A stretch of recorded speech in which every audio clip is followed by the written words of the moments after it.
Hello guys, in today's video I will be showing you how to fix Microsoft Teams not working problem. So the answer is easy. Just go to the settings and then scroll down to the apps section and then go to the search and search Microsoft Teams and then go to the storage, and here you will find this clear cache option. Click on it. Now you can go check it if it worked, and if it didn't you can try to restart your phone or turn the Wi-Fi off and on, or the Bluetooth or the airplane mode. Also, you can try to clear data, but be careful. If you clear data, all these applications data will be deleted. This includes all files, the settings, the accounts, the databases, etc. So be careful if you wanna clear your data.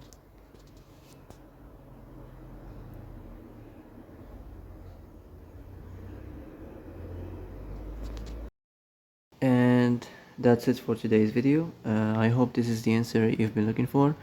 If you like this video, don't forget to like and subscribe, and see you in the next video. Thanks for watching.